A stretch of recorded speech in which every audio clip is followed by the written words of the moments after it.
आंसुओं में बह गए, हम वफा करके भी तन्हा रह गए, दिल के अरमां आंसुओं में बह गए। जी हाँ, ये वही गाना है जिसके जरिए रातों रात स्टार बन गई बॉलीवुड की वेटेरियन एक्ट्रेस सलमा आगा। आज कई लोगों के जहन में सलमा आगा का नाम सुनते ही या उनके चेहरे को देखते ही यही गाना तो लोगों की जुबान पर आता है, दिल की अरमां आंसुओं में बह गई। लेकिन क्या आपको मालूम है, इस गाने की ही तरह सलमा आगा के कई अरमां आंसुओं के साथ बह गए। वफा तो उन्होंने फिल्म इंडस्ट्री में जरूर किया, लेकिन तन्हा रह गई उनके सपने। मशहूर सिंगर सलमा आगा का नाम लेते ही बस गाना दिल के अरमां आंसुओं में रह गए की याद इसलिए भी तो आती है क्योंकि दर्द भरे गाने में उनकी आवाज ने ऐसा जादू चलाया, दर्शकों पर ऐसे उन्होंने अपना जादू चलाया कि वो हमेशा के लिए मशहूर हो गई। लेकिन अफसोस, फिल्मों में उनकी सफर इतनी आसान नहीं थी। फिल्मी सफर बिल्कुल भी आसान नहीं थी।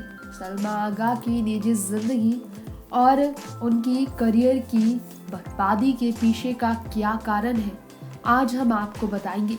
दिल के अरमां आंसुओं में बह गए, इस गाने से मशहूर होने वाली सलमा आगा नजर आई थी इस गाने के जरिए बॉलीवुड में, और बॉलीवुड में उनकी आंखों पर से लोगों का दिल नहीं हो जाता था कहीं। दरअसल ये गाना है फिल्म निकाह का, और गुजरे जमाने की एक्ट्रेस भी है सलमा आगा जिन्होंने इस गाना को अपनी आवाज दी। जी हाँ, सलमा आगा की खूबसूरती भी आपको याद आती रही होगी। वो खूबसूरत एक्ट्रेस जिनकी आंखें वाकई में बिल्लन बिल्लन यानी कि बिल्लियों जैसी थी। भूरी आंखें उनकी, पत्थर के रंग की उनकी आंखें अलग ही उनकी खूबसूरती को करिश्माई जादू का रूप देती थी। जबरदस्त पॉपुलैरिटी बटोरने के बावजूद जिनकी करियर डगमगाई और बेहद कठिन राह पर रही उनकी कहानी कितनी दर्द भरी थी, आज उनके जन्मदिन पर हम आपको बताएंगे। 25 अक्टूबर को सलमा आगा ने अपना जन्मदिन सेलिब्रेट किया है।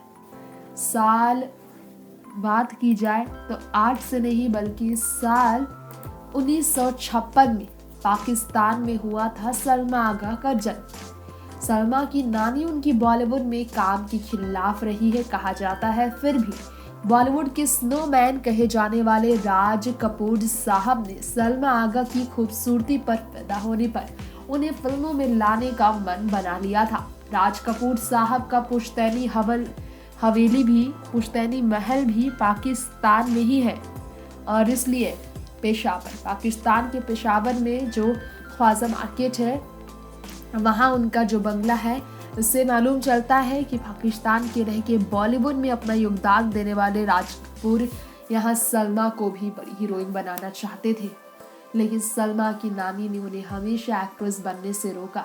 डायरेक्टर सलमा को अपनी फिल्म में ना ले, राज कपूर से ये तक उनकी नानी ने कहा। इसके चलते सलमा के पैर बॉलीवुड में बिल्कुल भी नहीं टिक पाए।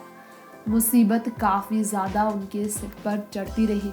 निकाह से सलमा बॉलीवुड में काफ़ी हिट हुई, लेकिन इत्तेफाक से ये मिली हुई इस फिल्म से हिट होने वाली सलमा की एक्टिंग की तारीफ तो खूब हुई। अफसोस की बात तो ये है कि अपनी एक्टिंग को आगे नहीं ले जा पाई सलमा। परिवार के इस रवैये का सामना कर उन्होंने जिंदगी भर दुख झेला। एक इंटरव्यू में खुद सलमा ने बताया, एक गाने के सिलसिले में नौशाद साहब के घर पहुंची वो, फिर बी.आर. चोपड़ा से मुलाकात हुई, आवाज़ पसंद आई और निकाह के लिए फाइनल की गई वो उनकी गाने की आवाज़। लेकिन उतार चढ़ाव पर्सनल लाइफ भी सलमा आगे की जिंदगी में कम नहीं थे। 2 बार तलाक सलमा का हो चुका है, तीसरी शादी मंजर शाह से की। शादी के बाद 2 बच्चे, एक लड़का एक लड़की है, लेकिन जिंदगी में उतार चढ़ाव कम नहीं हुए। सलमा आगा की जिंदगी में भी काफ़ी ज़्यादा उतार चढ़ाव रहे। निजी ज़िंदगी की बात की जाए तो पहली 2 शादी बिल्कुल भी सलमा की सफल नहीं थी, लेकिन गुजरे ज़माने की इस हीरोइन की जब बात हो रही है, जी हाँ, 64 वर्षीय इस हीरोइन की बात की हो रही है, तो रेखा की उम्र की इस एक्ट्रेस की चर्चा होते हुए कैसे रहा हम आपको बताएं कि रेखा की ही तरह सलमा आगा की जिंदगी को तन्हाइयों से भरे हुए काफ़ी समय तक उन्होंने झेला। खूबसूरती उनकी पहचान थी। अफसोस, सलमा आगा के डिवोर्स की बात की जाए तो जावेद शेख के साथ डाइवोर्स के बाद स्क्वैश प्लेयर रहमत खान से उन्होंने साल 1989 में शादी की। 2 बच्चे हुए, साशा आगा और लियाकत अली खान। फिर भी उनका तलाक साल 2010 में हुआ और 2011 में उन्होंने तीसरी शादी रचाई मजहर शाह से और दुबई में उनके हस्बैंड रहते हैं। सलमा अक्सर यही रहा करती है। नेक्स्ट 9 न्यूज़रूम से तृप्ति की रिपोर्ट के साथ आपको ये भी बताते चले कि सलमा आगा की ही तरह उनके बच्चों की ज़िंदगी भी बहुत मुश्किल भरी रही है। जी हाँ, साशा आगा सचिन गुप्ता के साथ शादी में काफ़ी उतार चढ़ाव का सामना कर चुकी है, जिसके बाद उनकी बेटी भी अलग रहने लगी। 16 साल की उम्र में सलमा आगा की शादी हुई थी और पाकिस्तानी इस एक्ट्रेस ने लंदन में सेटल होने का फैसला लिया था, लेकिन ज़िंदगी बदल गई और शादी तीसरी भी हुई, लेकिन उन्होंने हार नहीं मानी और तीसरी शादी अब जाकर सक्सेस हो गई है। वहीं आपको बता दें कि सलमा आगा की ज़िंदगी काफ़ी हद तक शादी के मामले में रेखा की तरह रही है, ये भी कहा जाता है। लेकिन सच तो ये है दर्शकों कि सलमा आगा की ज़िंदगी की कई तकलीफ़ है जो कि वो छुपाती रही है। आखिरी बार उन्हें बॉलीवुड इंडस्ट्री में देखा गया था शबाना आज़मी के हॉस्पिटल में भर्ती होने के बाद। उनकी आईसीयू में भर्ती होने के बाद उनसे मुलाकात करने के लिए सलमा आगा पहुंची थी। इसके अलावा उन्हें नहीं देखा गया था। इसके अलावा वो बॉलीवुड टॉर में किसी फंक्शन में आना पसंद नहीं करती। निजी ज़िंदगी को बिल्कुल निजी रखती है सलमा आगा। नेक्स्ट 9 न्यूज़रूम से तृप्ति की रिपोर्ट।